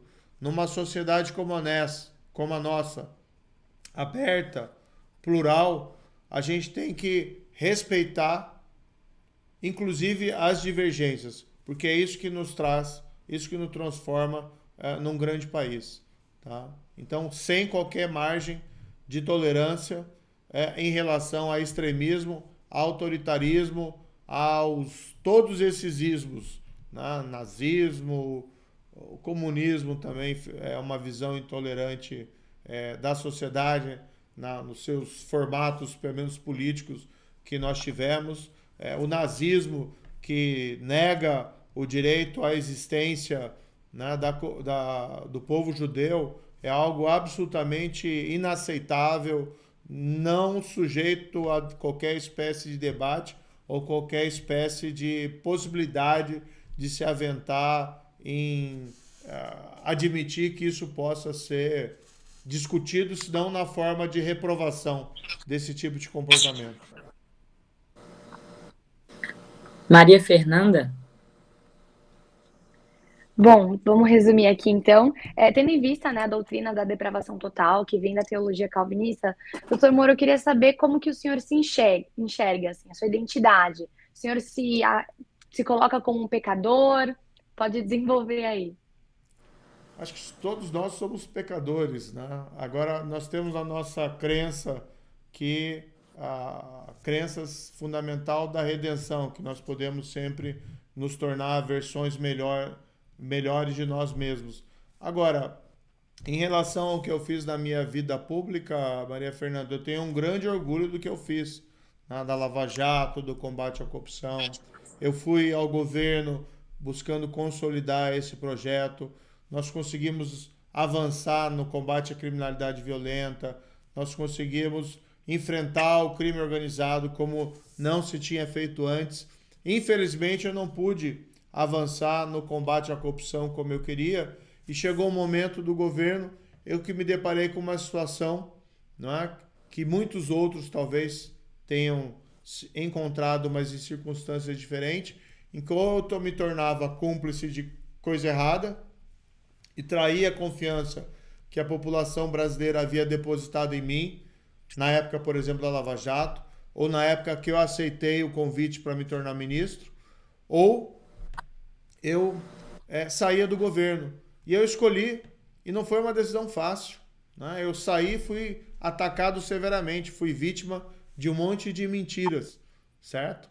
Agora eu retomo esse projeto, porque eu sou daquelas pessoas que não desiste fácil. Acho que a gente não pode jamais se resignar e acreditar que não há nada que não possa ser feito para melhorar o nosso país. Agora, como ser humano, como todas as outras pessoas, eu sou um ser imperfeito, né? Que posso errar, que cometo meus erros, né? Uma pessoa que se preocupa, por exemplo, sempre, me preocupo muito com a minha família, precisava dedicar mais tempo com a minha família, né? Essa vida pública, infelizmente, ela toma muito tempo.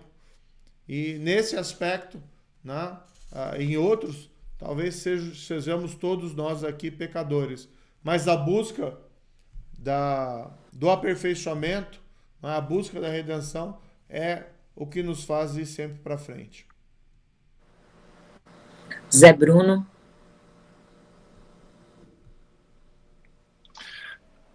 Obrigado, Isa. Doutor Moro, mais uma vez, obrigado pelo convite. Como é a última pergunta, o senhor é um democrata, né? Em todas as suas respostas aqui foi ressaltado o seu compromisso com questões de direitos humanos, direitos e garantias fundamentais, liberdades individuais. E a minha pergunta é o seguinte: tendo toda essa característica, né, por que que o senhor aceitou ser ministro de um presidente que não só louvou a ditadura, mas elogiou um torturador como o Brilhante Ustra, né?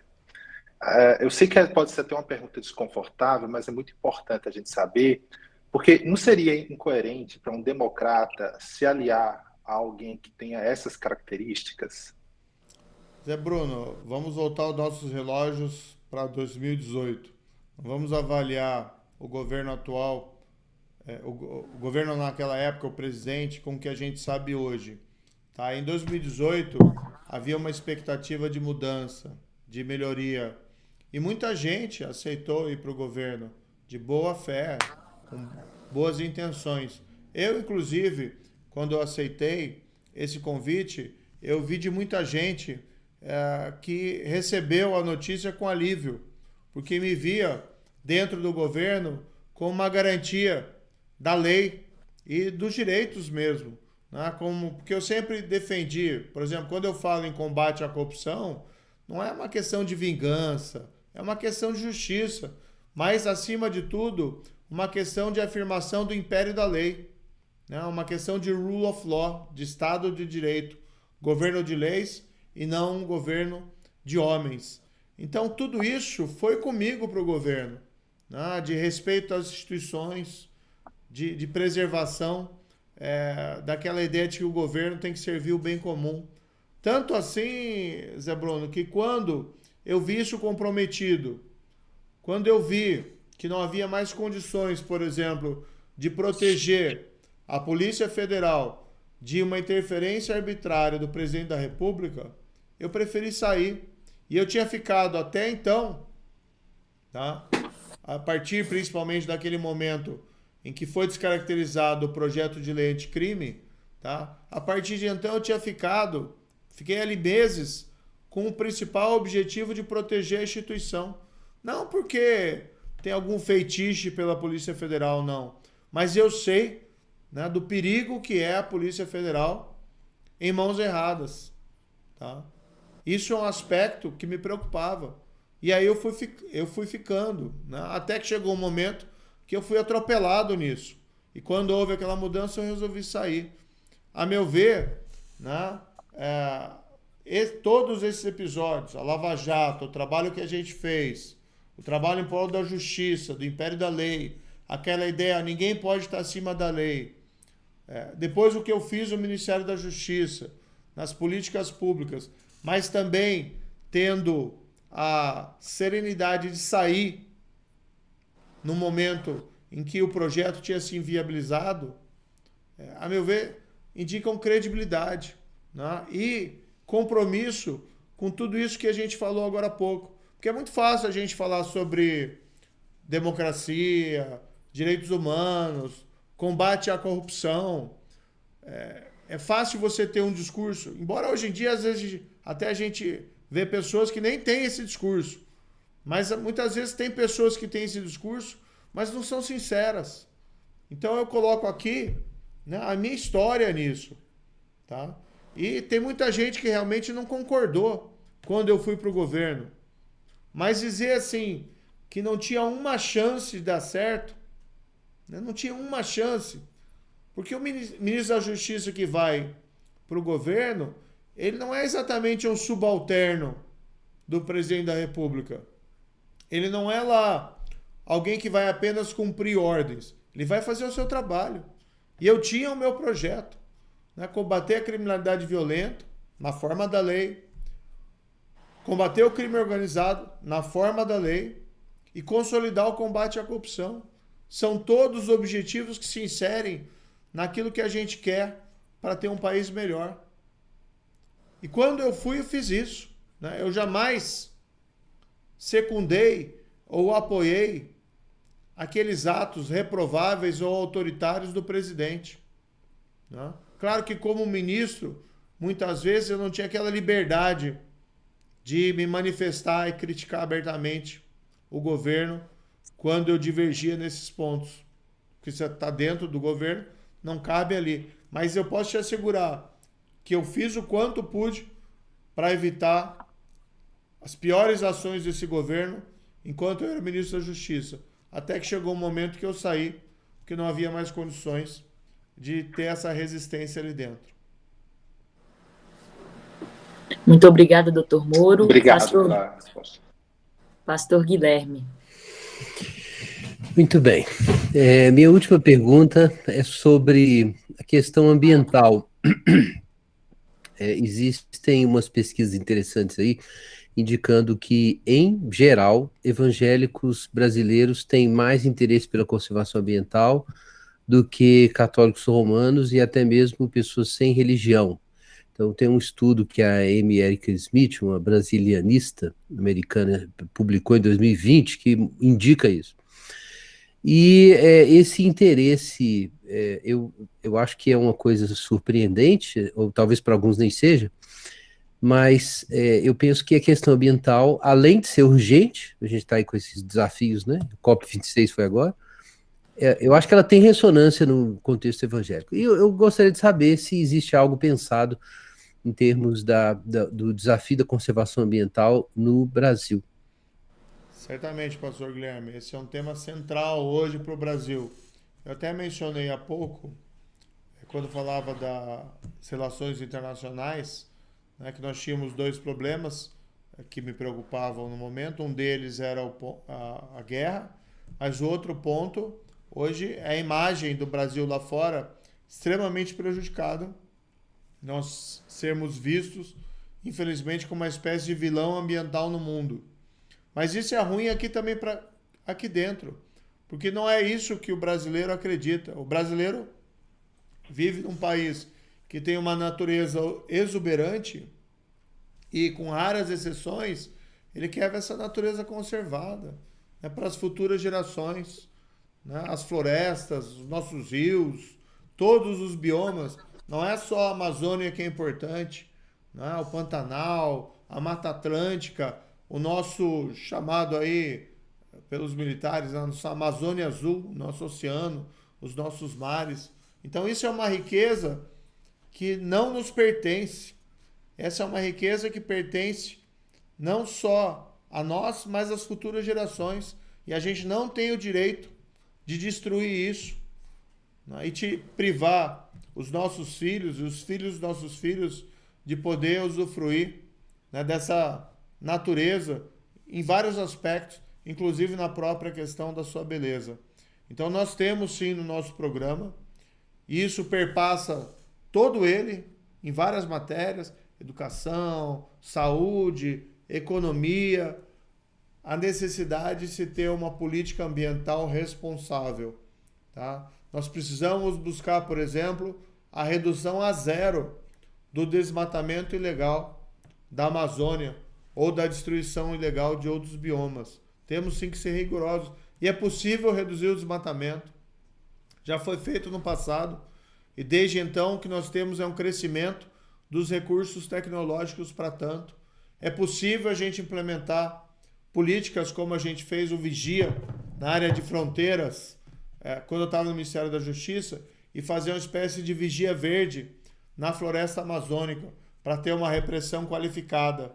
Porque o que destrói hoje a Amazônia principalmente é a exploração ilegal de madeira, mais do que, inclusive, como se diz ali erroneamente, a criação de áreas para a agropecuária. Nós temos uma agropecuária extremamente vigorosa e pujante no Brasil, que hoje, inclusive, está sendo culpada de maneira equivocada por parte desse desmatamento ilegal. E a nossa agropecuária, que é especialmente importante para a produção de alimentos, não só para o Brasil, do mundo inteiro, fica também prejudicada por essa imagem equivocada de vilão ambiental. A gente está passando num momento hoje extremamente interessante no mundo, que é a transição de economia baseada em combustível fóssil para economia de emissão de baixo carbono. E o Brasil tem que entrar nessa transformação energética. Energia eólica, energia solar, já se fala no hidrogênio verde, mas nós temos outras formas de exploração do biocombustível, que é o etanol. Ou seja, o Brasil tem um enorme potencial de ser uma grande liderança de preservação do meio ambiente, sem prejuízo do desenvolvimento econômico. Claro que o desenvolvimento tem que ser sustentável, mas tem um grande potencial de ser uma liderança mundial nisso, né? Isso não é só porque eu disse, porque isso é importante lá fora. Isso é importante aqui dentro também. Nós somos todos brasileiros e amantes da natureza, da exuberância da natureza. Sabe que eu sou filho de um professor de geografia, né? E eu percorri muitas vezes, principalmente a região onde eu morava, o estado do Paraná, percorria com meu pai, que eu aprendia com ele sobre a natureza, sobre solos, regiões, culturas, né, florestas, e isso para mim foi um grande aprendizado. Então a gente tem que defender, né, a preservação, sim, do meio ambiente, racional, sem privar o brasileiro de oportunidades de desenvolvimento sustentável, mas nós temos que mudar a política que hoje está aí nessa matéria. Bom, já caminhando para o encerramento do nosso encontro, gostaria de agradecer a você que nos acompanha até agora. Reitero que este foi apenas o episódio 1 do Moro Responde. Coloque aí nos comentários quem você gostaria de ver entrevistando o nosso pré-candidato. E desde já eu agradeço ao Dr. Moro pelo tempo, por ter colocado o seu nome à disposição. Gostaria de agradecer também ao Dr. Uziel Santana, que é o coordenador do Núcleo Evangélico, e na pessoa da jornalista Wanda Galvão, agradecer a toda a equipe e também a mídia, aí, o nosso TI, que mesmo diante de todos os imprevistos, fizeram acontecer. Acontece, né? Então, muitíssimo obrigada a todos os convidados, dizer que eu louvo a Deus pela vida de cada um de vocês, por se debruçarem em temas tanto teológica como socialmente falando tão importantes. Tivemos esse cuidado aí de ter convidados tão bem capacitados com perguntas que se desenrolaram aí em pouco mais de 2 horas de encontro. Então, o doutor Moro já está até cansado. Eu abro aqui para as considerações finais dele. Se mais alguém tiver mais algum comentário também, já fica aí a oportunidade. Isadora, eu só quero agradecer mais uma vez todos os convidados, tá? O Guilherme, o Thierry, Igor, o Zé Bruno, e em especial aqui um cumprimento pelo Dia Internacional da Mulher, a Maria Fernanda, e também a sua atuação aqui como mediadora, tá? Eu peço desculpas ao espectador pelos problemas técnicos que ocorreram, né? Mas acredito que isso não impediu, pela qualidade dos convidados, que nós tivéssemos aqui um bom tempo para nós conversarmos. Então, muito obrigado, sou todo agradecimentos a todos vocês. E fico à disposição, tá, para que nós possamos retomar essas conversas e dialogar novamente. Muito obrigado. Nós que agradecemos. Bom, se ninguém mais tiver algum comentário, alguma consideração, nós encerramos esta live e aguardamos você que está aí assistindo para o episódio 2 do Moro Responde. Obrigado, então. Quero apenas agradecer aí pela oportunidade e pela possibilidade de um diálogo claro sobre temas importantes. Obrigado. Muito obrigado. Sempre ótimo. Vou continuar lendo seus artigos lá na Gazeta do Povo, viu? Espero que eu ajude. Sempre ajuda, sempre ajuda, sempre ajuda. Com certeza. Boa noite a todos. Boa noite, então. Tchau.